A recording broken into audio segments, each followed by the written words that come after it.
When I tell you a Suge Knight story Yeah. or a Will.I.am story, I don't want to be one of those guys that says I was in the room and I was never there. I was in enough rooms, I don't need to do that. He goes, I just met this guy. He's shorter than you. I was young. He's like this big. This guy's going to change the fucking world. They would have those famous Wet n Wild pool parties. Yeah, right. The first one was in Westlake. I mean, they were so raunchy. That's the original Freak Off. Okay? Right, yeah. Legally Freak Off. I don't know what happened with Diddy, but I mean, my life forever changed when No Vaseline. I'm writing a book called No Vaseline. Are you really? Yeah. Yeah. My life changed forever. Yeah. Personally, when that song came out. Because every time I walked in the club and that song came, Jerry Heller, Terry Heller, not too far apart.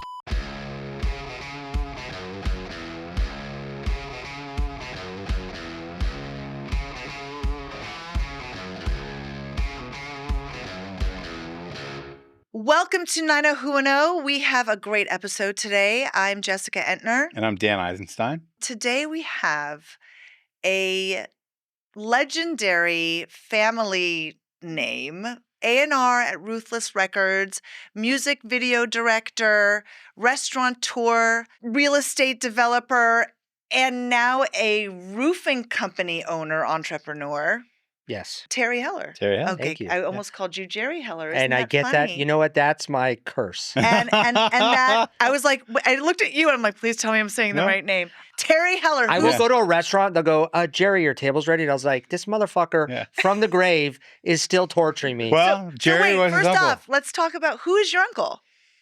Jerry Heller was one of the first guys in. Well, let me back up. Jerry was a rock and roll guy. And that's where he probably knows your father. So Jerry used to be an agent, used to represent all David Geffen's acts, gave Irving Azoff his first job, which you probably don't know. Oh. Irving very quickly leapfrogged him, grabbed the Eagles, went and started his own thing. Sure. And my uncle, during the rock and roll days, was, like many people back then, was quite the partier and was actually so reckless that he was he was ousted out of the business. Wow. And he was just a wild dude. And if you looked at him, 6'3", he had white hair since I can remember. The guy never had anything. I think he was born with white hair. Yeah. But white hair, looked like a distinguished guy. He was the first guy, I think, to make Porsche sunglasses popular. I actually buried him with the glasses. Oh in my his, God, I love because he always wore them. Yeah. Either he had the yellow lenses or whatever. So you were members only too? No, he wore Nautica. Nautica. Oh, wow. Okay. And all the guys, like the Blood of Abraham guys and Will, used to call him, they used to call me Skipper. And what was the guy's? Gilligan. Yeah. Yeah. He wore Nautica, and then I wanted to be like him, so I wore Nautica. Okay. Oh, that's cute. In fact, we used to go, there was like a Nautica store in Fashion Island, and he would call them and say, I need you to open up at 30 minutes before your normal time, and we'd go in there. And back then, he'd spend like 20 grand on Nautica. Yeah. And this is before like Grand Poobah, Brand Nubians was rocking it. Yeah. My uncle was like always a little ahead of his time. Yeah. Anyways, he got sort of blackballed from the industry. And when he was trying to he was living on my grandmother's couch on Newcastle and Encino. Wow. And this is not a guy in his 20s. This is a guy in his late 40s. And this is the late 80s, right? 86, no, this 87? is no. This is, that's when it all started popping off for him. I would say, because I was pretty young, early 80s to mid 80s, he really hit hard times. Went through a divorce. Yep. Lost a bunch of money in the divorce. Start over. Yeah. But, I never saw it, but he was a pretty wild guy. Well, I did see it with the prostitutes and stuff. But I don't know if I should say that. That's okay. With that thing. Yeah. But, I never saw the drugs. I saw the drinking. Yep. But,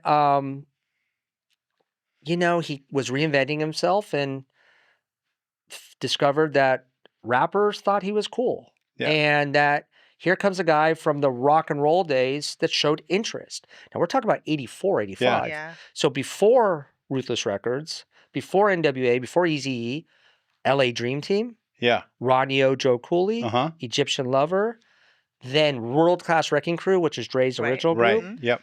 And then, so Jerry was involved with World Class Wrecking Crew? Yeah. Yeah. 100%. So how did he kind of find the rap game? That I don't know the exact origin of that. I know how he met Eazy. Yeah. but I don't know his first, like, you gotta understand, let's It was say the 83, prostitutes. 84. I'm just kidding. Yeah. Yeah. Sorry. That's pretty funny.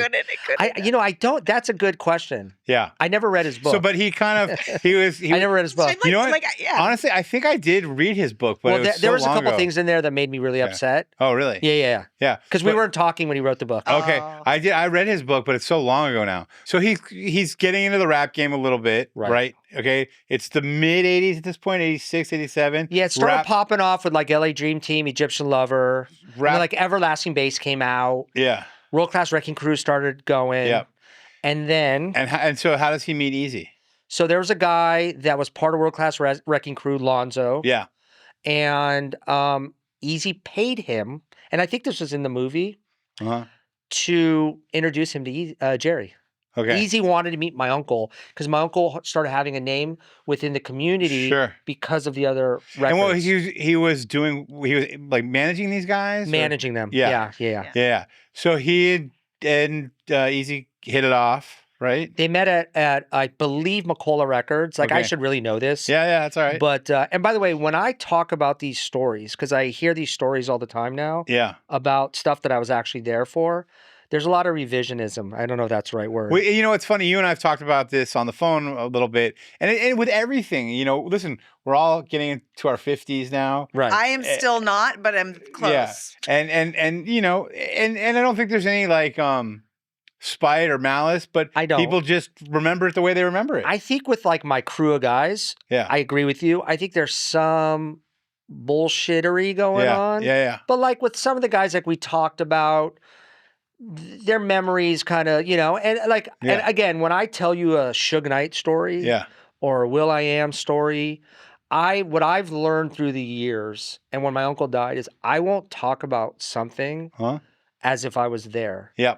because I have always wanted to keep an authenticity Mhm. Yeah. about it. Mhm. I was there when Dre left. Mm-hmm. I was there the first time Suge showed up at our office threatening everybody. Yeah. I was there.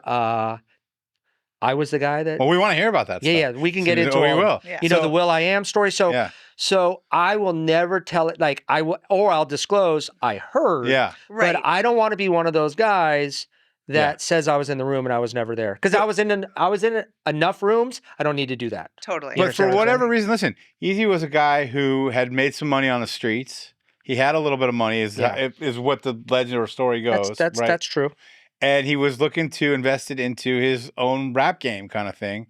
And for whatever reason, trusted your uncle and felt that this is the guy that's going to guide me and I'm going to put some faith in this guy and give him a piece of the pie to help me get to where I want to go, right? I mean, that's basically it. Yeah, that's 100% right. And a lot of people don't know this. When Eazy met my uncle, Mm-hmm. you know, my uncle got a really bad name in the industry. And we could talk about no Vaseline. We can get into We'll get all into that. that. We'll get into that. When Eazy met my uncle, he offered my uncle half 50-50 partners in a record label. Uh-huh. And my uncle said, you know what? I want you to own it. I want it to be a black-owned company. Yep. Honest to God. Mm-hmm. I was there for this. Mm-hmm. I'll be your manager. Stupid. I wish he took half the company for my sake. My uncle never had kids. Yeah. So I would have benefited Right. and he would have benefited. Yeah. And the irony is, you know, I know my uncle's finances. Yeah. When you look at Ice Cube and these guys or Dre, Mhm. trust me, they all did very well. So the irony behind who was fucking who, it's pretty Yeah. interesting. Yeah. And we could talk Yeah, about Ice yeah, Cube. yeah, 'cause yeah. I definitely, let's get into it. I definitely have an opinion Let's about that. get into Yeah. it, but first let's just talk a little bit more about the buildup. So Okay. so they strike up this friendship and business relationship. Yeah. They start Ruthless Records. Eazy owns Ruthless, but Jerry's guiding him along the way. Right. Even before the Straight Outta Compton album, there was Eazy-E's record, right? Or Well, the Eazy- first deal they did was with Jerry Greenberg. I don't Remember know who Jerry that is. Greenberg? No, Nick and Lou definitely know for him. sure. And he did the JJ Fad Michelet deal. Okay. Oh. So I believe JJ Fad came out before Supersonic. Yep. And that was kind of the jump off. Uh huh. But yeah, they did that. Remember the vinyl with Boys in the Hood and I think 8 Ball Posse on the other side of Yeah. the record. That started hitting in the streets. Right. And then they did the deal with Brian Turner, Priority Records. Okay. And I was there for the first And- meeting. Wow. Before Straight Outta Compton, there was one record though, right before, wasn't that? I think that's we're talking NWA and Posse. Okay. Yeah. And was that No, that wasn't on priority. Boys in the Hood? Was that Boys in the Hood on that? Yeah. Yeah. Yep. And that was a big hit or at least underground hit. Big street hit. Yeah, big street hit. Yeah.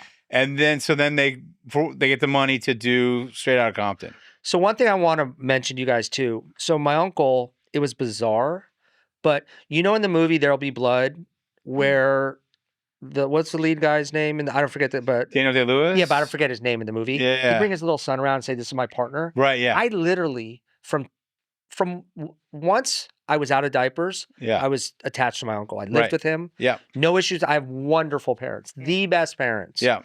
But my dad was 9 years younger. My parents were always working. Yep. And we were attached to the hip. I mean, literally traveled with him. So a lot of these stories, like the first time you met Brian Turner, who distributed Ruthless Records, I was in the lobby and all the guy had was the California Raisins. There was no.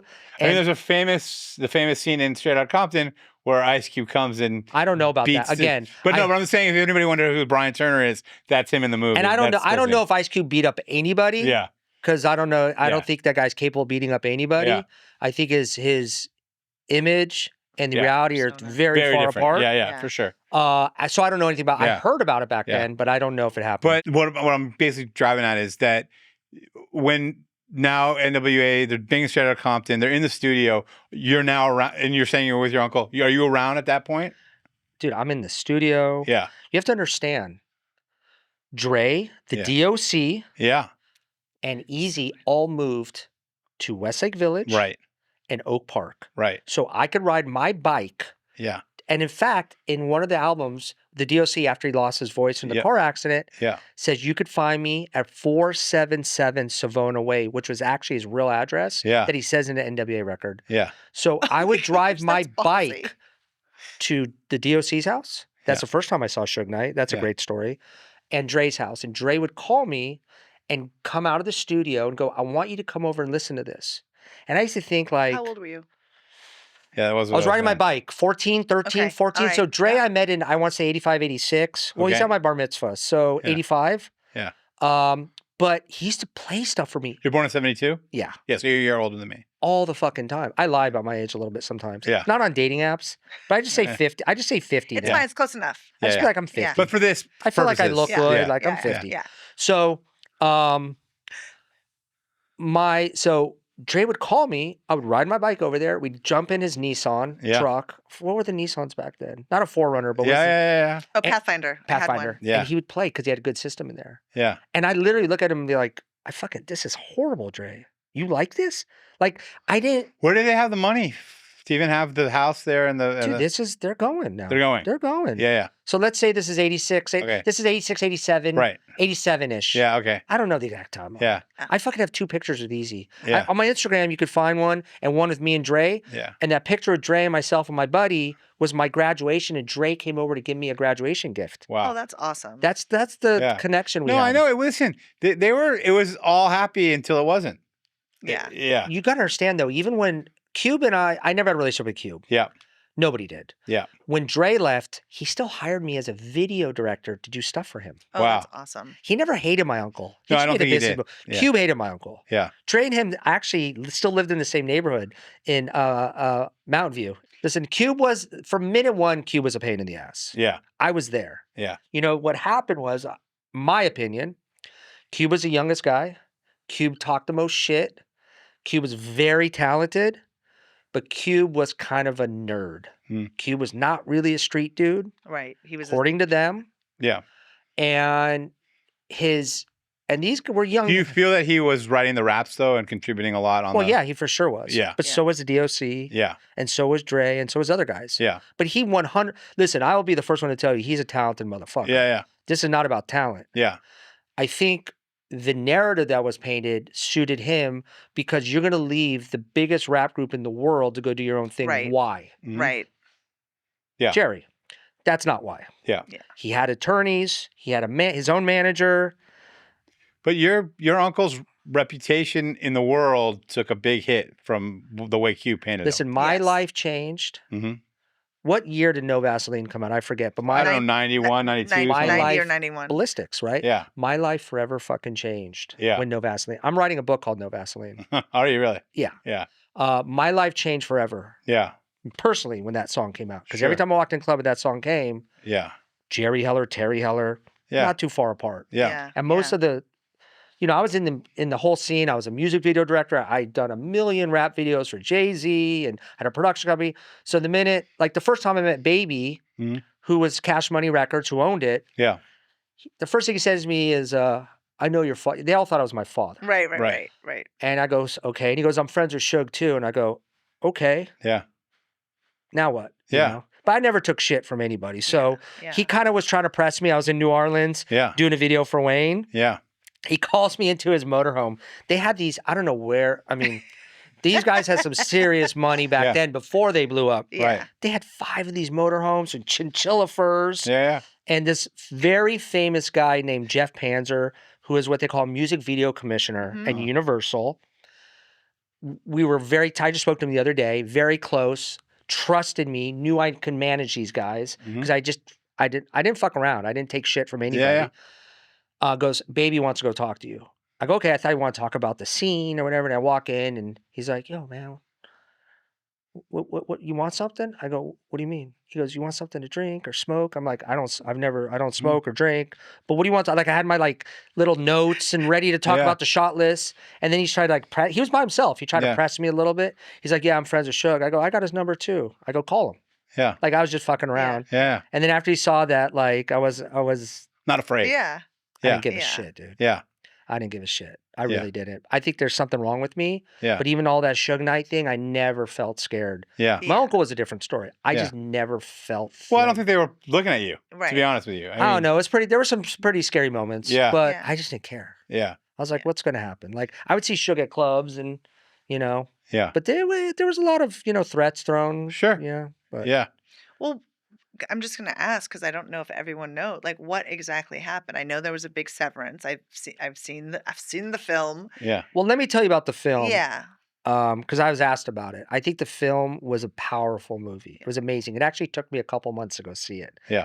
And I went and saw it by myself. And there was a lot of stuff in there that was accurate. There was a lot of stuff that wasn't accurate. Of course, the stuff with my uncle, because he didn't have a voice in the movie, wasn't accurate. The stuff about Eazy and how the group was formed wasn't accurate.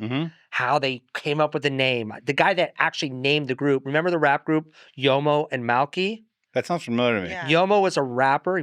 He was bussed with Cube to Taft. Yeah. He came up with the name. Oh, wow. So people don't talk about this. And if you talk to Dre on the street, he probably acknowledge that. But, there was some creative license in the movie. Sure. But, so back to Dre. So listen, the DOC introduced Suge to the crew. Suge, I don't know how he met him, but Suge started doing some bodyguarding for Dre. Right. And they would have those famous Wet n Wild pool parties. Yeah, right. The first one was in Westlake. I mean, they were so raunchy. Right. They were crazy. Yeah. I mean, that's the original freak off. Right. okay? Yeah. Legally freak off. I don't know what happened with Diddy, but I mean, these things were crazy. It was a live porno scene. Yeah.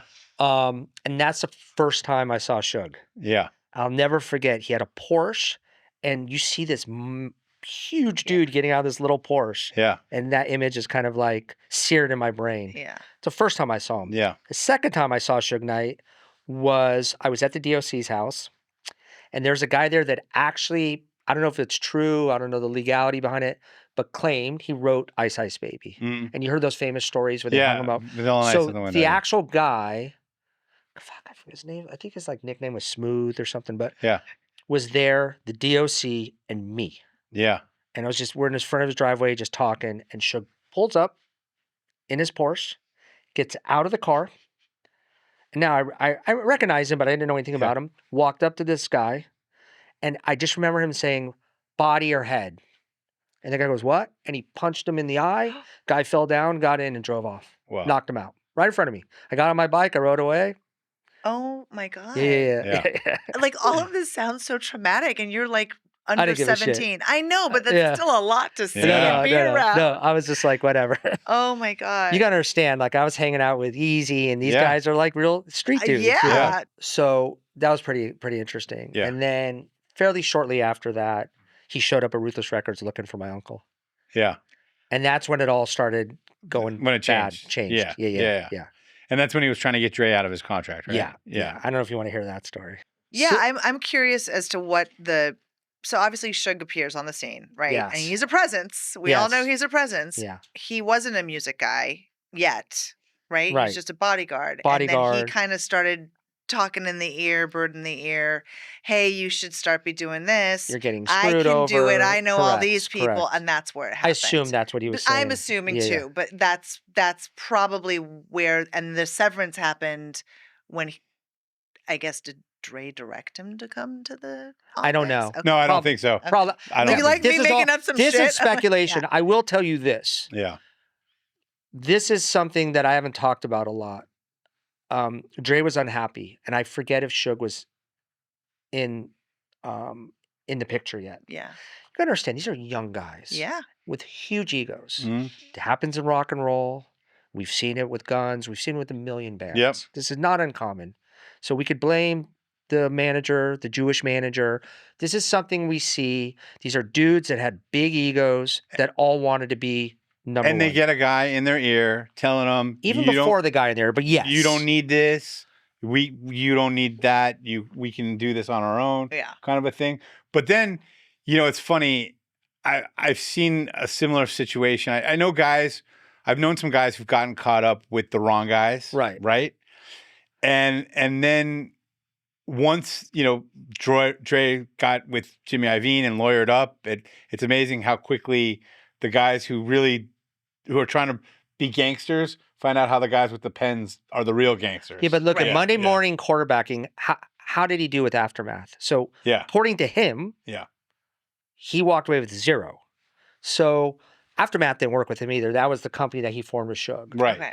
Well, he Um, left. He just walked I'm away. sorry, I got that wrong. Death Death Row. Row. Yeah. And then Aftermath. Yeah. But he My walked bad. away from it. Correct. Supposedly, that's. Yeah. But the thing is, I was there. So I want to tell you this story because it was a really important story and it was a life lesson. Yeah. I remember that there was friction between Dre and Eazy. Mm-hmm. And I don't remember Suge was in the picture yet. This is a long time ago. And I actually officed out of Ruthless even before I worked for them. Mm. I ended up with my own office at one point, but Jerry had a couch in his office and they put there's a little end table like this, and I had a phone and I'd make calls, and that was and I sat there with these meetings. So Dre and Eazy had a meeting set up, Mm-hmm. and Eazy didn't show up, and Dre was there, Mm-hmm. and Eazy called and put him on speaker. And Jerry went into one of his kind of talks, Mm-hmm. which he said he could not have said. He said so many wrong things to Dre. Yeah. And I remember sitting there almost wanting to and I was at this point, I don't remember what year Dre left, 18, 19, Mhm. right? And Jerry said, look, Dre, Eazy gets a new house, you got a new house. It's not as big as Eazy's, but you got a new house. And, any car and kind of gave him this spiel. Mm. Like, look, we're going to take care of you. You want more money. You want to do your own label thing. But the way it came off was Eazy's always going to be the boss Mm. and you're going to be second fiddle. Yeah. And I remember sitting there going, what the fuck are you doing? Yeah. Because Jerry could have easily been Jimmy Iovine. Yep. In my mind, right? Yep. And we would have had Snoop and we would have had all those guys. Yep. Because at the end of the day, the epicenter of hip hop here was Dre. Right. Yeah. Everything went and ran through that Absolutely. guy. Yeah. Yeah. Absolutely. And I just remember going, this is bad. Yeah. And, I kept my mouth shut, but it didn't go over well. Yeah. And then all of a sudden it just unraveled. Yeah. I think the right thing would have been to give him what the fuck he wanted. Yeah. Yeah. Yeah. Yeah. But all this is going on that like the Dre and the Eazy and NWA stuff. But meanwhile, you're kind of carving your own niche, doing your own thing, Correct. developing all these, all of it. but developing all these other acts. You know, you're coming to Ballistics. You're meeting Will. You're meeting Bone Thugs and Harmony. Well, let's just tell You're- people Black Eyed Peas, which was Right. App and Clan Yeah. before the Black Eyed Peas. Right. Yeah. Let's talk about that. Let's talk about you and your Oh, career. thank you. Yeah, I mean, everybody knows. Listen, I appreciate I it. wanted Okay. to talk about the connection between you and Jerry. Got it. And giving us some background about who Jerry was. But let's talk about your experience with hip hop and working at Ruthless and what you were doing. I mean, so you're Jerry's nephew. You were kind of attached to the hip, tagging along. Now you've got an office there. Well, so I go to Jerry. Yeah. I'm going to Moore Park College before I went to Pepperdine. Yep. I was a water polo player. I was going to play in college. Mhm. Decided not to play. Yeah. It's a long story. Not that interesting. I go to Jerry and I said, I want to work for you guys. What do you want to do? I'll do anything. I'll be an assistant, whatever. Mhm. And I'm 18 at the time. He goes, talk to Eazy. Talk Mhm. to Eazy. He goes, okay, fine. They give me a job. I still have the paycheck stub. That's they paid awesome. me $100 a week. This is not 1946. Right. I couldn't do shit. And then when I ended up going to Pepperdine, Yeah. I couldn't even afford school. Yeah. So, and that's why I ultimately dropped out. But, so I started working there. My first day on the job, Dre's moving from the house I talked to you about in Westlake Village area to now Calabasas. Okay. My cousin who worked for us, it's actually my cousin, my dad, my uncle's first cousin, Yeah. who's still alive, Gary Ballin, calls me and goes, there's some issue at Dre's house. Because I was still living out there. It was early. Yeah. You need to go over there and see what's up. The movers need some help. Okay. I don't even remember if I had a Yeah. cell phone then, probably had a beeper, or I don't know Uh-huh. what the fuck we were doing back Yep. then. So I go over to the house. Mhm. There's like 8 movers, you know, pretty rough, tatted guys. And they go, come here. And I walk into the house, up the stairs, and in his closet was a mattress pad with 20, 30 guns just stacked there. And they go, we can't take these. Oh, And I'm like, what do you My mean? And I God. know nothing about guns. Yeah. Okay. I'll be the first one to tell you. yeah. So I'm like, well, I don't know. So I get on the phone. I think the phone still worked in the house. I call my cousin. I go, what do you want me to do? There's a bunch of guns here. He's like, bring them to the new house. Take Dre's Corvette. Dre was on the road. Yeah. Take his Corvette. Yeah. Bring the guns over. Yeah. Yeah. I go, okay, so let me get this right. So you want me to take Dre's Corvette, that's not my car, and take illegal guns, machine guns and shit over there. That's my first day. Yeah. I shit you not. That's awesome. So I go on the Corvette. I think there's like a little niche, you know, there's no back seat. Right. Yeah. And I shoved the guns in there and I drove over there. The And funny thing is, this doesn't surprise me at all. You're not Right, shocking me right. at all. true story. Yeah. So that's the first day. I realized very quickly that $100 a week is not cool. Yeah. And I had to start figuring out how to make some money there. Yeah. So before I got into the directing and even the A&Ring, I again, I don't know what year this is, but remember the Criss Cross first album? Sure. So they sampled a bunch of our records. Yeah. And I got a hold of an advanced copy of, I think, Jump and something else. And on the B side, I could be wrong. So whoever fact checks this, they had a song called Little Boys in the Hood. So they sampled a bunch of shit, but they didn't clear it. Mm. So nobody was clearing stuff back then. Right. And I went to Jerry and I said, listen, these dudes, somehow I got the album. They sampled a shit ton of stuff from us, like directly from us. Yeah. And he goes, oh, fuck down, you know, Jerry, I'm going to fucking, I go, no. Wait, the record, it's got a buzz. Mhm. Let it come out. Let it blow the fuck up. Yeah. Then we have him by the balls. Mhm. I didn't Yeah. care. And I go, I want to get paid extra money. He goes, talk to Eazy. They always played this fucking Right. game. Yeah. I go to Eazy. I go, listen, I'm going to start trying to get money from the samples and all this shit. Mhm. I go, I want to get paid for any dollar I bring in.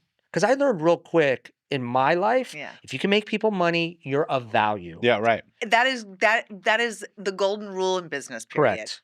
Yeah. And really, this is the only job I've ever had. I never had a job. And I was only there for a year and a half. Yeah. So he goes, what do you want? I go, 10%. Mm-hmm. Done. The first check from that album was $700,000. Yeah. How much do you think I got paid? 70 grand. No. 7. Why would they pay me that? Yeah. pay me like $5,000. They're like, I'm fucking paid you 70 grand. Yeah. But whatever, it's like there's Yeah. some creative memory there with Eazy, but Yeah. they were looking to fuck me, but maybe Yeah. they paid me 10. I don't Yeah. remember. Yeah. Yeah. But what Eazy did do is he believed in me and he allowed me to direct the first music video for Bone Thugs. Yeah. And I met a cinematographer through Will I Am who shot a video for him. Yeah. And I don't know how they met, but I paid for it, called Puddles of H2O, which is online. Mhm. Oh, I know Puddles of H2O. Puddles, because Yeah. So that was a single. We were kind of floating Yeah. out there. That's They never came out on that's Ruthless. App Band Clan. Yeah. Okay. And I met these guys, and I was doing all the marketing for Bone. And Yeah. this was a time where Eazy signed a lot of bad artists, Yeah. and he was in a really dark place. Yeah. And the company was not in a good place. And I believed in Bone. And Trey had already gone at this point. gone. Yeah. Yeah.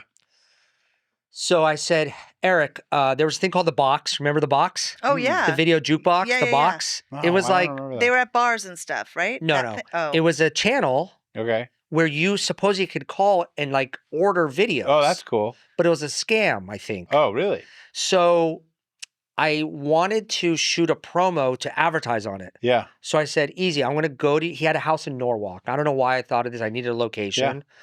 We can't do it in Calabasas. Right. So we go to Norwalk. This is now 90. I'm not working for them anymore. Yeah. Ish. Maybe I am, maybe I'm not. I forget because I got fired. Yeah. And that's another story. But sort of got fired. I quit, but then I got fired. So I go to Norwalk. I put an oil drum. I light the thing on fire. I have the USC cinematographer guy, and we shot this, that thing where like, East 99 is where you find me. They did that whole bullshit. Okay. They did their little melodies. Yeah. And then I cut it together and we put it out on the box. Yep. And it started blowing the fuck up. Yeah. But when I did this, Eric loved it. He gave me 3 directors that Ruthless was using at the time. I looked at all their reels and I was just very honest. And I said, these guys are corny. Yeah. I could do a better job. Did this promo. He liked it. I said, what's the budget? Because we're going to shoot in Cleveland where they're from. Yeah. Now, what you don't know is Jerry and my dad are from Cleveland. Yeah. I've never been. So it was like a double cool thing. I get to Right. go to where they're from. And he tells me the budget's 100 grand. I tell him I could do it for 50. Yeah. I had no fucking idea if I could Oh do my it, what I could do it Right. for. Yeah. Did the video. Thuggish Ruggish Bone is one of the biggest videos of the year. Yeah. Next call I get is from Leor Cohen, Yeah. who I knew the name but didn't know him. Yeah. And he had this crazy accent and like he's Israeli. like, you're a genius, like telling me all this bullshit. And by the way, I had no aspirations of being a director, Right. never Yep. shot a camera, never. I will tell you, I was the first one to tell you, I felt like the biggest imposter. Right. I was like, fuck it, I'm making money. And I had a point of view. I fly to New York and then I did a couple videos for Def Jam West. Yeah. Wow. That's cool. Like, Sure. did you continue on with the directing? Yeah, I did a it for while? about 10 years. Really? Yeah, I did a lot of stuff. And you said you had a production company. Yeah, called Clever Films. Anthony Mandler, I was gonna say there's Yeah. people that. I got Anthony going. Yeah. Wow. I paid for him to We gotta get direct. Anthony on the show, by the way. Yeah. Yeah. Sorry. I pay. He's an interesting guy. Yeah. I got him to pay. I paid for a video for Black Eyed Peas. Yeah. Well, let's talk about Black Eyed Peas and Black Eyed Peas connection. So you and I are both connected to Black Eyed Peas. So I did this Club Ballistics that we've talked about on the show. And, every week we had this weekly rap contest. Let me just stop him Right. for a second. Yeah. And you know this. Yeah. This is not just a club. Yeah. This was a movement. Yep. This was something that transformed LA. So I was always a guy, even though my parents went to Fairfax High School and I'm from out there and I have connections to LA, I grew up in the suburbs. I always felt like an outsider. Right. So this was a club that brought together the Eden Sassoons, who's probably a friend of yours. She's been a guest on our show. She has? Yeah. Yeah. And who was Robert's girlfriend who's super Oh, gorgeous? his wife. Not now. Michelle. No, I know No, Michelle. it's Jordan? Jordan. She's Dave Grohl's wife. Okay, I don't know Yeah. who that is. Yeah. I You know just who Dave remem- Grohl is? Oh, Dave Grohl. Yeah. Yeah, of course. You know what's funny? My Yeah. daughter rides equestrian, and they Yeah. should ride with their kids. So Jordan is married to Dave Grohl. No. Yeah. I remember the kid Yeah. because Robert told me. Yeah. So you had these girls. The first time I ever saw those two was at a Nick Adler party in Malibu. Sure. And I'm like looking at them and I'm looking at these girls going, I just want to be able to date a girl that beautiful. Yeah. Because I wasn't like a rich kid. Yeah. I wasn't an actor. Sure, I was Easy's boy, but they didn't give a fuck. Yeah. I was like, God, I would just wish I could date. Like, they're so. I remember just looking at these girls. You had a touring- buzz though. Robert's like, this is Jerry Ellis. nephew, you got to Ruthless Records. Yeah, but those girls didn't give a fuck. Yeah, he dude. would tell me that Yeah. though. Like, you know, I'm maybe above average looking, Yeah. but those girls are like the Nick Savalises and the this guy and the that guy. And So funny. I went to nursery school with Nick Savalas. What's that? I went to nursery school with Nick Savalas. Oh I my love that guy. I got gosh. some great stories of Nick stories too. But I'm not gonna tell them here. But yeah, I just remember. So this thing was a fucking movement, and Robert, his boy, and one of his partners, because they were signed to Ruthless, said, "Hey, you got to come to this thing we're doing." And I think it was just kicking off. I don't know the exact timeline. And Eazy says to me, "I want you to spend some time with those dudes. Let me know what's up with those guys." Yeah. He really trusted me. He trusted my ear. And he loved Dave too. Yeah. Who did? Easy. Yeah. Yeah. Yeah. Yeah. I don't know. Do you know how I guess they met through Greg Mack, No, right? they met originally. Dave was just a fan, but Dave, you know, at that time, Was a big deal. 86, 87, Yeah, it was a big deal. Mary Which One was huge. Was probably more famous than Eazy was. He was. And I mean, at that time, I mean, I know, I it's a just very feel like short he time, was. but yes, at that He time. was more yeah. famous than Eazy. Yeah. Yeah. And he went to a show, I want to say in Compton, with like 4 other, it wasn't the Outlaw Posse, it was, but I think Bobby Jacoby went, and like 2 other like 80s actor kids. And they went backstage and they met Eazy. Yeah. That was like the start right there. Right. That's how they met Eazy. And you know, Eazy came to Ballistics a few times. And look, for us, he was always nice to us and friendly to us. Do you know what I mean? He didn't have a reason not to be. But we had this weekly rap contest. There was freestyle, like a freestyle. Oh, yeah. And there was this kid who came every week, and he just blew everybody away, and he won every single week. And he went by the name Will 1X. Right. And he turned out to be Will I Am. And everybody, they were part of a dance crew. Yep. Yeah. Yep. So they would dance all the time. And some of the other rappers in LA that were a little older, like the Far Side guys or Freestyle Fellowship, or really didn't respect them. And I don't give a shit what people say now. I remember Will would be upset because when Far Side came out, I would play that album for Will. And I'd say, see how good this sounds? Because I just gave Will a couple years ago 200 DATs that he didn't even have of songs we did. Yeah. And they're redoing a lot of them right now. And there wasn't, in my mind, and you know, I don't care if Will gets mad at me, there wasn't one fucking hit. He could rap, but he was not what he The song wasn't there. No, Yeah. never was. Yeah. And that's why, and he used to get so mad at me. I'd be like, listen to this shit. Like, and he's like, they truncated this sample wrong. And he kind of had you know, again, like, probably wouldn't say, but there was a little weird thing because I don't think those guys got the respect. But, you know. I remember the first Black Eyed Peas album. The first Black Eyed Peas album before it Many kinda years went, later. Yeah. Right. But before it went more poppy was legit. But before they were the Black Eyed Peas, they were at Band Clan. And do you know what that stood for? That was A Tribe Without a Nation. A Tribe Beyond a Nation. Beyond a Nation. And they were so on the native tongue, New York, Yeah. Tribe Called Quest. Dix, Yep. Yeah. excuse me, Yeah. that he wanted to create the native tongue in LA. Yeah. And they had Hispanic kids in their crew and white kid, remember Shaggy, and they had Mr. Shaw. Mr. Shaw. And they had all these dudes that were like super creative looking. I used to take them to thrift shops to shop. Right. And they had a kid named Mookie that was later replaced by Taboo, but Mookie's still part of the crew today. Right. By the way, all the original And guys in they're- Black Eyed Peas are still with him today. That's from back then. That's the thing. You know, we're doing our Ballistics documentary, but they're doing a documentary about a Tribe Beyond a Nation. I was in it. Yeah. Yeah. And then it talks about, there's a little overlap with Ballistics. Yeah. And they're re-releasing that whole At Band Clan album. Because of But- those dads I gave him. Yeah. But, because I want to get more, keep going with your career. So, but what I really want to get to, which, listen, a lot of people have taken credit, and this is what we've talked about with revisionism and people taking credit and stuff. But I want you to talk about your role and you're finding out, you know, you're finding Will, because Eazy's telling you, I want you to go to Ballistics. I want you to see what's going on there. And It wasn't even about Ballistics, about the Outlaw Posse. the Outlaw Posse, which was, by the way, listen, with all due respect, I wasn't feeling it. yeah. It was, listen, it was poppy. It was just what it was. And you know, it's funny because when Dre introduced me to Eminem, he could not have been a bigger dick to me. And I can understand, like, okay, here's a white dude. These are some white, kids that are like wealthy or famous, and my head was so like, it has to be authentic and raw. Like, Right, it's right. stupid. But back then, there were lanes. Yeah. Like, you didn't have R&B singers in serious hip songs. Like, No. now the lines have been heavily blurred. I mean, Beyonce won for Best Country Album. Right. Right. Like, the shit back then had, like... it was there wasn't... If you liked rock and roll, you didn't necessarily like hip hop. right. That's gone. Like, By the way, I didn't everyone get into likes rock everything. until my adulthood. Really? Yeah. Okay, that's But interesting. you see Will.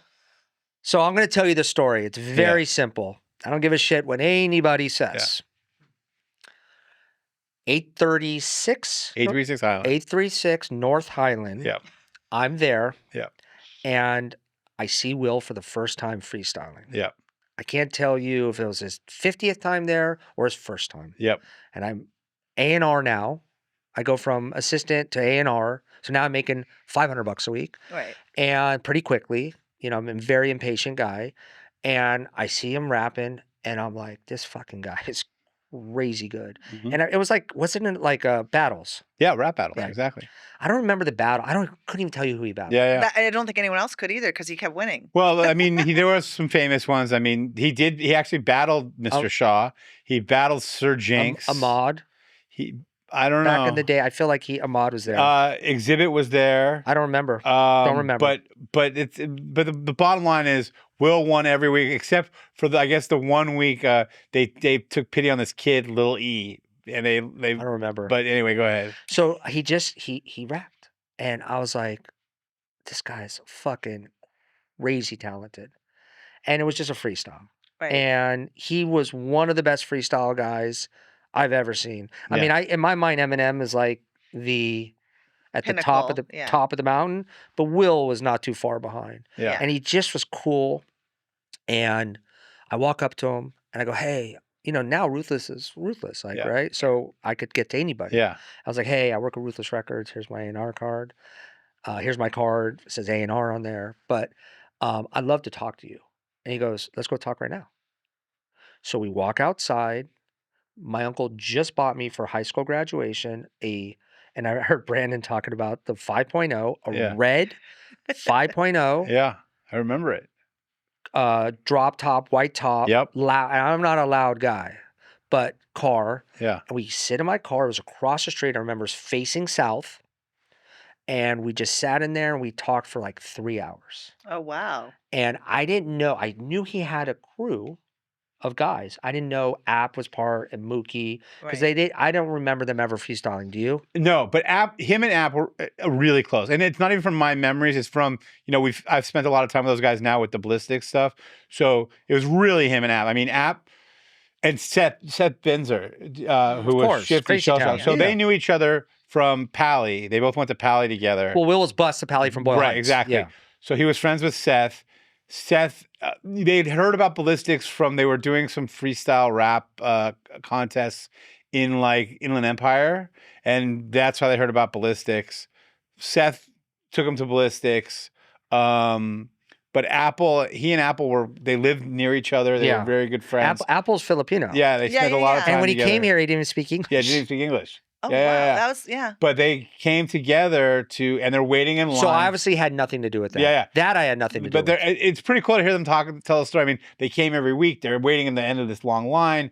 And, in their mind, and it's just crazy to me to hear them, because I see Will, and I think about the career he's had, and I'm just like blown away. Still going. But he's talking about, there's Punky Brewster, and there's Brian Austin Green, there's Bud Bundy. Right. Like, do you know what I'm saying? Right? And I couldn't give a shit about those guys. I mean, I love those guys. They're my friends, but I don't care less. But for me, though, because for me, it was a big deal. Right. Seeing all those people. Right. And wasn't there paparazzi Oh, there? yeah. Oh, yeah. Yeah, I remember going like, Yeah. so for me, I always felt like an outsider. Right. And I think that's always been a little bit of my strength because I had a little chip on my shoulder. Yeah. So it motivated me more. But I just remember seeing all I was in awe. And it's crazy, though, to hear Will talk about it because, listen, I'm sure there's a lot of doors that are open for him now, but he talks about how, week 1, week 2, week 3, they're waiting in line, and week 4 he's won the rap battle like 3-4 weeks in a row, Yeah. and now he doesn't have to wait in line. Oh, wow. That was like a big moment. It was a huge moment. But that was was that Highland? That was Highland. Yes. That was Highland. Because I That's don't when you guys remember him at the moved. We original. moved. So we were at the Whiskey. We moved to Highland, and then we went back to the Whiskey. Yeah. So Okay. I don't remember him. So maybe when he went back, but I only remembered him at Highland. Yeah. So anyways, I went out there. Yeah. We talked. He's still at Pally. Hi. I don't know if Yeah. you know this. He's still in Yeah. high school. Yeah, So when yeah. he signed a deal, when I signed him to Ruthless, Yeah. his mother had to sign for him. Yeah. Now he tells a story that his mother, he forged her signature. I don't believe that. I Yeah. don't remember that way. Yeah. But maybe he did. Yeah. And signed him to Ruthless, and I signed him to a management agreement. And that was my first client. Wow. And I will tell you right now, I was not cut out to be a manager. So, because I had no money and they were asking me for money, I negotiated with Jerry Yeah. to give each guy $150 a week because these guys had no money. Nothing. Yeah. And, you know, I'll be honest with you, Jerry was a huge advocate. He's like, it's like musical theater. These guys are like, they could dance. Jerry saw the vision. Yeah. Eazy never did. So was it not at, because I know from talking to Tab, I guess it wasn't Ruthless, but once they left Ruthless, wherever they ended up next, they only wanted to sign Will, but Will No. was that at Ruthless? They're saying that I said that, and that wasn't the case. Okay. I heard, maybe, I can't tell you about Interscope. They told me a story when I went to do their documentary Yeah. that I only wanted to sign Will. Okay. I don't remember it that way. Okay. I didn't know Will had a group, Yeah. and there was no real demo. Right. But Will then came to Ruthless, and then the conversations ensued. Yeah. I don't remember it that way, to be honest with you. Yeah. But maybe But I then said, when Eazy died, Ruthless disbanded, and you'd already left at that point. no, Right. yes, Yeah. no. Jerry was still involved. Okay. I left to pursue my directing career Yeah. Right. So so after you did the A&R management, for a very short amount of For- time. at what point were you like, okay, this is 94, I left This because is the not Bone for Thugs. me. Yeah. Well, listen, the money, but look, being Jerry Heller's nephew, rest in peace, love him. I walked into rooms and I was judged. It was hard for me. Yeah. Right. No Vaseline changed my life that way in a very negative way. Yeah. yeah. Yeah. Now it's like Jerry Heller's almost like this legend in a Yeah. weird Yeah. way. Yeah. Like, But back then it was not cool. Yeah. Okay. So, it's like a villainized And was icon, when- right? Like when- What's that? He's a villainized icon. but by the way, he didn't have a Right? mic, right? Yeah. So he never He couldn't. Yeah. And here's the thing that I will say for all the fuckery that he was accused of, never been sued. Now, all these guys have attorneys. You know the music Yeah. industry. Nobody just ripped you off and there's no repercussions. 100%. Now, Yeah. let me explain to you which happened at Def Jam. It happened at Warner Brothers. It happened at every fucking label. You're a new artist. You get signed to a label. You don't have a great deal 99% of the time. That's I true. will just point to what Chappell Roan just said at the Grammys. I don't know if you saw it. I did. And that is 100% true, and it's really unfortunate. But it's and just the way it goes. it is, but also back then they would give, advances to artists, and they don't give advances like they used to. Well, the whole world So has there's- changed. it's It's upside down. 100%. It'll change. But you But have to it's so understand, sad. I It's like- understand the metrics in the business because they're taking a chance on you. Yeah, What I don't 100%. understand is the creative finance, the creative accounting of records. Yeah. There's a lot of fuckery there. Yeah. There is. But The you're going to sign an recruitables and artist, you're stuff, going to yeah. advance money. Why would you give somebody a crazy deal unless 5 other labels wanted you? And back then, the bidding wars didn't happen that often, especially in hip hop. But Right, here's the other thing too right. is for every Black Eyed Peas or Chappell Roan or band that makes it, There's 500 that don't. there's 500 that Right. don't. And these companies sink money into each one of them. They Right. invest money into each one of them. They don't know who's going to break and who's going to not. No, it's and a they total have to- lottery. They have you to recoup that play. money somehow. Yeah. They have to stay in business. And from the flip side of it, when you're somebody who's dying to make it and you have no way to release your music, and now we have a lot of social Yeah. media stuff, but you're looking to the establishment to make a record. Where do I to- sign? Where do I sign? 100%. Yeah. So look, that happened even with Ruthless. So the deal with Priority was not that great, but towards the end, they were before Def Jam, before any of these labels, Jerry negotiated what they call a pressing and distribution deal and owned the masters, not for NWA, unfortunately, but for Bone and some other artists. So whether, it kind of Which is standard practice. standard practice. Standard Yeah. practice. So this whole talk about Jerry fucking this guy, look at you had Cube, Dre, Eazy, Rin, and Yella. 5 guys. Mhm. So you have a record that goes double platinum. You know, there's money, but you're splitting it 5 ways. And then you got Ruthless in the middle. They're not the end label. So yeah, there's a lot of people with their hand in your Tiers, pocket, yeah. but worked out for Dre, Yeah.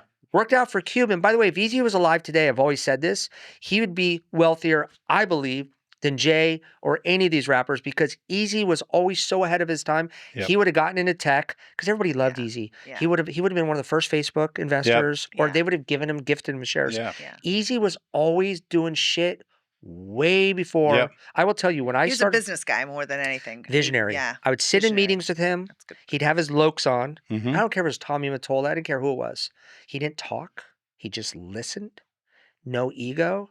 And he saw things. When I started directing, I have it. I think it's on my gram too. He wanted me to write. We wrote a movie together, Mhm. and I had clever films, and he crossed it out like gangbanger style, and Yeah. wrote Broken Chair Flicks with the Z because that was the name of his company. But he's like, you and I are gonna start we're gonna start doing movies together. I was like, oh, now you want to fucking Yeah. pay me? Right. You know? Yeah. But he respected me, and there was a couple artists I wanted to sign Yeah. that ended up coming out that blew up. Yeah. So he knew I had a good ear. Yeah.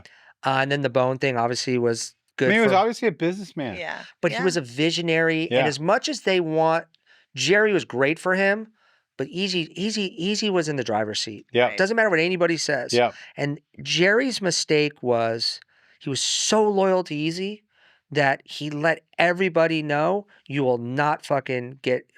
There was a different way to handle it. Mhm. Yeah. My uncle had a lot of ego. Yep. Everybody thought it was about money. My uncle just wanted to be right. Mhm. When he started working with Eazy, and he'd call the David Geffens, the Eddie Rosenblatts, the Joe Smiths at Capitol Records, you name it, the Clive Davises. I was there. They said, Jerry, you need to go back to rehab. Are you? When he told them the name of NWA, Yeah. they fucking, are you insane? Well, but that was it, though. It was cutting edge. You know, man. he lied and started telling him it was called No Whites Allowed Oh That's my God, that's hysterical. hilarious. because he was like literally laughed out of Yeah. the room. Yeah. Oh, yeah. Yeah. There was one person that wanted to sign them. This woman named Kim Bowie, I believe her name is, from Island Records, flew in Chris Blackwell, Yeah. Bob Marley, the Mhm, whole legendary. I don't need to tell you. And they did a showcase for them in Torrance. Mhm. She wanted to sign him. He wasn't interested. I believe that's how the story go, but nobody cared. Yeah. And Brian Turner was Yeah. this young dude. He had the California Raisins. Yep. He's like, oh, kind of like Jerry. Like nobody wanted to work with him. Scrappy. It's just like we're gonna make something Yeah. happen. Yeah. And that's look, great. look how wealthy Brian became. Yep. Everybody became really wealthy, but Jerry Heller. Yeah. So, you know, I at some point I've been asked to do the story, the documentary. Mhm. I do want to set the record straight because really Jerry set it all off. Yeah. Yeah. He was fighting for them to be heard. When Brian wanted them, It's funny you use those words.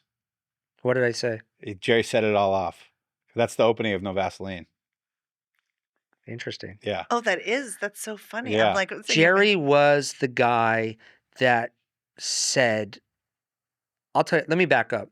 The first time he met Eazy, I wasn't in the room. Mhm. Came back home and goes, I just met this guy.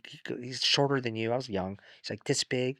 This guy's going to change the fucking world. Wow. He's going to change the world. I swear to God. Mhm. And when everybody laughed him out of the room, and Brian they wanted to censor, and Jerry's like, go fuck yourself. Yeah. I'm not censoring anything. Yeah. And Jerry was an advocate for creativity Mhm. and artistry and stood up because Jerry was the only human being, I believe, on the planet at the time that could get some respect from the industry, Mhm.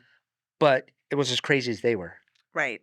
Because there was no Irving, your father, nobody could have managed them the way he Which did. is funny too. I mean, I don't know why it makes me think of this.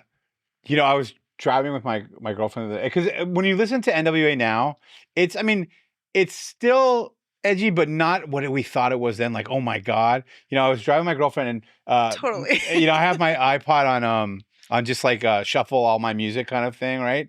And Me So Horny came on, right? Right. Okay. Right. And we were just kind of Two Live Crew, yeah, Two yeah. Live Crew. And we're Yeah. kind of laughing about like what a big splash this, like how shocked people were. And there are a couple lines that are a little shocking. Yeah. But we were talking about comparing it to like Cardi B WAP. Oh my Right, God. right, Or like- even Don't Fight the Feeling Right? seems almost tame. It's like tame compared Yeah. to like Cardi B. Do you know what I mean? Yeah. And these guys were on the edge of it. But those records still hold up, bro. they're Oh, they're great. 100%. When I hear They that do. record, I want to go Yeah. fight somebody, man. Yeah, I wonder yeah. if those records hold up. They They're- do hold up. They were They do. great. And they were great. I mean, and it's weird for me, like, you know, I'm a hip hop head and I love hip hop. I don't know if I love so much what's going on in hip hop now. Some but of it's amazing. Up until like Jay-Z 2000, 2005, you know, the second Chronic album, all that stuff. Eminem, you know, the first 2-3 albums. But, you know, when I was like 6th, 7th grade and I hear LL Cool J for the first time, I hear Beastie Boys. by radio. I'm like, this is amazing. And then NWA just like took it to this whole nother level, you know? But they you know put what it- California. They like did. all of a sudden, Yeah. They did. we were in the game Because in Yeah. LA. you know, It's you have a all very New good, York.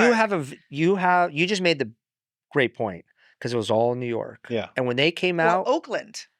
mm, Not as big, but there was Too yeah. Short Too was Short. big, and Yeah. like E40 was later, but they weren't a movement. No. Yeah. I mean, they'll no, argue. Yeah. No. But when NW came out, nobody ever heard of Compton. We're from LA. We barely heard of Compton. Yeah, that's it. 100%. And when they came out, they put it on the map.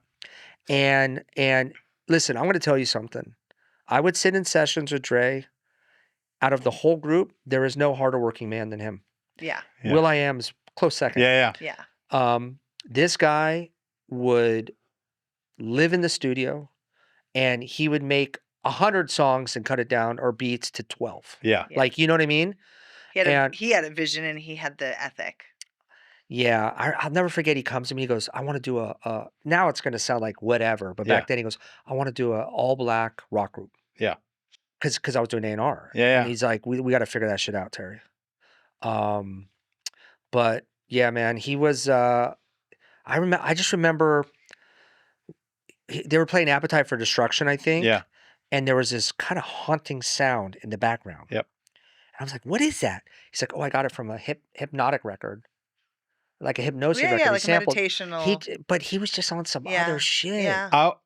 I want to talk about I know we Yeah, have to wrap up yeah, at some yeah. point. So just before we do, so Ruthless is kind of coming to the end. You're directing videos. You're now leaving to pursue that career. Tell me why you decided to transition out of that. You know what? Well, first of all, I never felt comfortable in my skin as a director. Yeah. I never thought I was creative. Yeah. And I had, I was very young, Yeah. 22, 23. I have 60-year-old cinematographers working for me. Yeah. And I've never done a drug in my nothing. I've never Right. smoked pot. Yeah. Probably should. But I never did that. I think Yeah. my uncle had an effect with me, and Good for you. I was an athlete Yeah. growing up. I Yeah. might start doing drugs, but back then I didn't do any drugs. And I didn't love the industry. I wasn't passionate about it. Yep. I didn't think I was creative. And I did a commercial in Brazil with Crazy Legs, who was one of the founders of breakdancing. Oh wow. And he was part of Wait, is it the guy that used to pop it down? No, New never York mind. guy from the Sorry. Bronx. Okay. Maybe he was out here, but he was part of Rocksteady crew. Okay. And I did this commercial for him for Verizon. Mhm. And we were sitting in the passenger van. He told me this story. And it was like a story we heard, fatherless home. But he started talking to me about, I lived in the projects and my father had a whole other family in the same projects. And he was talking to me about being a stick up kid in the day and then Mhm. hanging out with Madonna at night. And I was like, dude, I want to tell you your story. Right. Yeah. So I wrote I put together the sizzle reel. Uh-huh. I wrote a script and I got it set up at Dimension Miramax. Mhm. Wow. And this was unheard of at the time. They didn't do urban shit, but I come in, they're like, "Oh, this is like a safe, Jewish guy. We could probably Mhm. manage him." And we called it Rocksteady. Yeah. And when I did the sizzle reel before 8 Mile, before any of this, I was using rock music I didn't even use hip hop. Right. Like when they were doing some of the breaking, I did, but then I was using, I was mixing music because I knew I saw a wide audience. To me, it was like the the urban Goodwill Hunting. It was Yeah. the kid. It was the kid from the wrong side of the tracks that did good and got out. Mm-hmm. And that was the story. And even though I took creative license from him, I got him involved because I knew if I wanted to make a movie in that world, I needed to be authentic. Yeah. Okay. So, and that was very important to me. So we get it set up. We're doing the paperwork, and I get word that Crazy Legs, I forget his name, his government name, wants $5 million. And now I'm gonna make DGA minimum. I'm gonna make $250,000 or whatever. And he had this attorney that was his buddy. That was, I think I did some research, was like a private investigator, like a Mhm. PI attorney. Mhm. So I call him like, Legs, come on, man. Like, this is huge. It's so good for us. He's like, okay. They don't want 5 million. He's gonna get paid the same thing I'm gonna get paid, but he wants to co-direct it. Mhm. So those people come back to me and they're like, listen, this is why we don't do these fucking movies. Right, I'm yeah. like, no. They go, do it without him. I go, I won't do that. Mm-hmm. There's no way I will do a movie without him. Right. I'm not gonna do a movie about breakdancing without the guy that was the jump mentor, off. basically. Yeah. Yeah. I'm not that kind of guy. Yeah. And plus, I'm already fucking a heller. Right. Fuck that. Right. Yeah. Like, fuck that. Yeah. Right. So this is a year and a half of my life. At this point, I'm forgetting the exact year, but I'm married. I have a young son at home. Mm-hmm. And I was like, I just worked a year and a half and didn't get paid any money. Mm. And I can't be in an industry that you work for free. Yeah. Yep. At the same time, digitization was happening. Yeah. And the music video budgets went. Yep. Yeah. Now, my ex-wife is one of the biggest music video producers ever. Oh, wow. Lady Gaga, Bad Romance. She won a Grammy. Mm-hmm. Oh, wow. She's done some huge jobs, like before me and after me. Mm-hmm. And I remember coming in the office and going, the music, there's a problem. These budgets were 300,000, 400,000, 500,000, and she was doing other 7-figure jobs. Like we did Linkin Park's first Mhm. video, Crawling on My Right. Skin. Mandler started taking off. We had all these Yep. directors, and she's like, "There's something going on." And I was like, I don't want to be part of this. And it was the best thing I did was get Yeah. out. Yeah. And what I realized, the minute I got into real estate, I started buying apartment buildings and doing homes. Mm-hmm. That's when I realized how creative I really was. Mm-hmm. Because, Right. and to this Isn't that day, amazing? it's amazing. Your creativity found another way and where it flourished more. You know, I got to tell you, so I own a roofing company now. Yeah. Bought it 8 months ago. Yeah. And one of my buddies calls me and goes, you know what? I don't know how you do it, but you make roofing look cool. Yeah. And that was like one of the biggest compliments somebody could give me ever. Yeah. So, and I got to tell you, really, I learned everything from Eazy Yeah. and Jerry. And one of the things that Eazy sort of taught me at Yeah. a very young age was you can do fucking anything because I watched him. He was 5'0" Right. Right. And I saw him change the world. And I was like, you know what? I can own restaurants. I could be a real Yeah. estate developer. I don't have a college background. Like I But I've known you for a long time now. And and I think of you as a hustler, a promoter, but you use the word visionary for Eazy. And I kind of feel that a little bit from you. Thank you. That's very Especially sweet. today. Because you're wearing the preferred roofing hat, right? Right. And you know, I follow you on social media, and I know you've been hustling to get this business off the ground, and you've been promoting it, and you've Yes. been recruiting for Yes. it. And so I see that from you. Thank you. Yeah. Well, let me tell you something. What I've learned, and the biggest message, if you have anybody out there who is trying to figure out life, Yeah. my skill sets, I got to tell you, my sort of SEAL training Yeah. was the world of hip hop. Mhm. And when I started getting into other industries, it was almost easy for me because music business was so fucking hard. And you could probably understand where I'm coming from, and you could understand. Yeah. And the biggest thing I tell people is put the fucking open sign in your front door. Yep. Just open for business. Well, that's what I was going to say. You're not going to let anybody put you in a box or paint you into a box. Yeah. You know, you're not going to let anybody say, you're a video director. What are you doing with a roofing company? And it's happened a million times. Yeah. You're saying, this is what I'm pursuing right now. This is what I'm passionate about. I'm learning what I don't know. So when I opened up Plan Check Kitchen and Bar, Yeah. everyone told me, including a dear friend of mine who was one of the biggest restaurateurs in LA, when I opened up on Sawtelle, he said, if you don't do Asian food, you will fail. And I said, because you're telling me this, I will not do Asian Yeah. food. And I did burgers, Yeah. Yeah. and it was a huge, huge success. Yeah.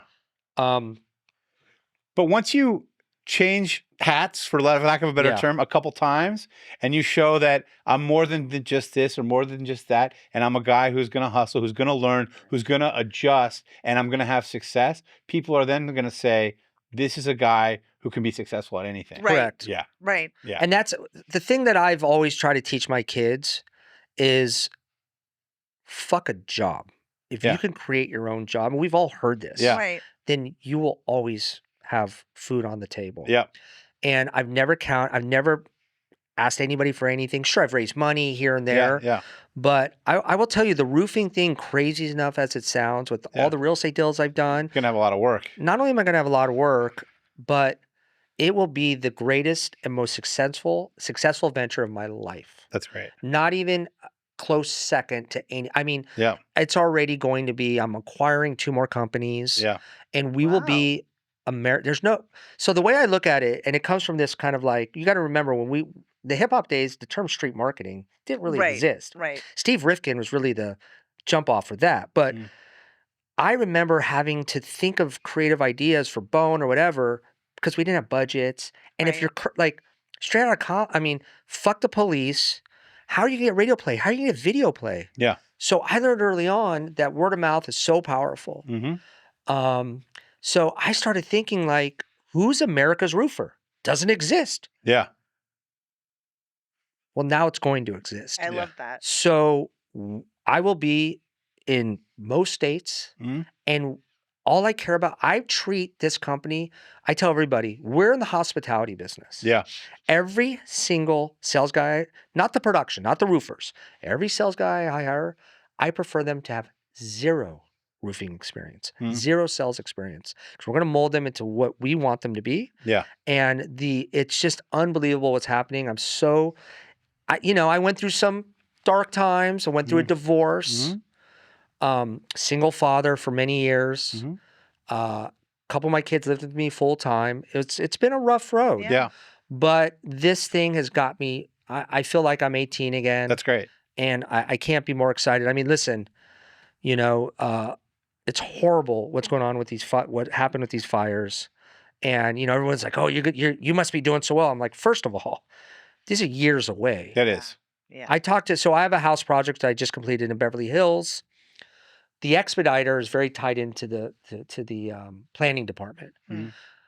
And you saw the Trump meeting with Karen Bass and other city officials. This quick permitting thing will never happen. And for good reason, actually. Yeah. I don't know if I agree. Well, I'm going to throw a point at you, is that, a lot of these regulations are there To protect us. And But they're there for reasons. But most of it is wasteful. I'll give you a very good example. My house is done. Let me just say one last thing on that. So again, it'd be great if they can expedite things, but these rules that they need us to follow are there to protect us because Earthquake. they've learned over Yes. time, right? Yep. So that, and then also, there's only so many inspectors. There's only so many. See, but that's LA's problem. If you go to Newport Beach, Orange County, Yeah. you get a permit in a couple months. Yeah. Those homes are built safely. Yeah. I'm not saying compromising the structural integrity or building code. Right. Right. But there is no way they can't. So I'm trying to get my final certificate of occupancy, Yeah. and it's been 90 days. Yeah. And I'm paying the bank to carry this. Right. Right. I mean, if the city said we're going to impose higher permitting fees for certainty of a date, we Right. all would pay it. It Yeah, would help the yeah, city. yeah. Put the money to help Yeah. Right, homeless. Yeah. Yeah. Put the. You've got a 90-day. Yeah. Yeah. Yep. It's silly, totally. but that's a whole other Yeah, yeah. conversation. If I can be bold, the one thing I can say about you that I love, because you have taken on so many different roles in your life, really, and you've had such a great training ground. And I had a manager for a dad, so Yeah. I kind of saw some of the stuff in action. The one thing that is just so loud and clear is, in order to be successful, you need 2 things. You need drive, right? That's a given, but you need soft skills. You need to know how to talk to people. You need to know how to work a room. You need to know when to shut the fuck up and listen, right? These are all soft skills you cannot learn in Right. school. And you also have to be able to be okay taking risks Mhm. and losing money. And execution and the soft skills, all of those things, I think like you have shown that, which I do think you learned from your uncle. So 100%. regardless, and Easy. So regardless of all the things people may have heard or think about, your uncle was a visionary. 100%. And he had the forethought to go, fuck it. They already all hate me. Why don't I just do this now? You know what I mean? He Like met a that's guy that was a young kid that was a petty drug dealer in a Suzuki Samurai Mhm. who said he Right. wants to change the world. And Michael said, okay, right. I believe in you. And that's it. And you keep doing that over and over. And I think if Sooner or later it anything, hits. your uncle's probably looking down at you and super Oh, proud. thank you. Well, So- we miss him. I think this year will be 9 years. Yeah. Wow. So, well, listen, I appreciate you guys having me. No, Terry, It's I great to can't see thank you. you enough for I'm being very here. And like, proud it's of you, great to dude. see Dude, you. no, I appreciate you. I really do. Yeah. Thank you so much for coming. Thank you. And Thank honestly, you. I feel like we just scratched the surface We because did. I know you've got so many more stories. Oh, there's so we need many to more. do like a best of and like have a couple guests back. Yeah, we should. Okay, that's my next When's the idea. ballistics documentary coming out? That's a great question. We'll get back to you on that later. I can't wait. Yeah. We're going to wrap up this session Thank of you. 90who10. Thank you guys so much for joining us. Don't forget to like and subscribe. If you need any roofing in whatever community you're in, Preferred Roofing will be in your neck of the woods soon. You'll get the 90. What is it? 90who10. 90 We need, who 10 we need Terry discount. Heller to come on as a producer to the Ballistics movie, and then I think it'll come out. I think so. Yeah. You're probably right about that. I think so. Until next time, thank you guys so much for joining, and we'll see you soon.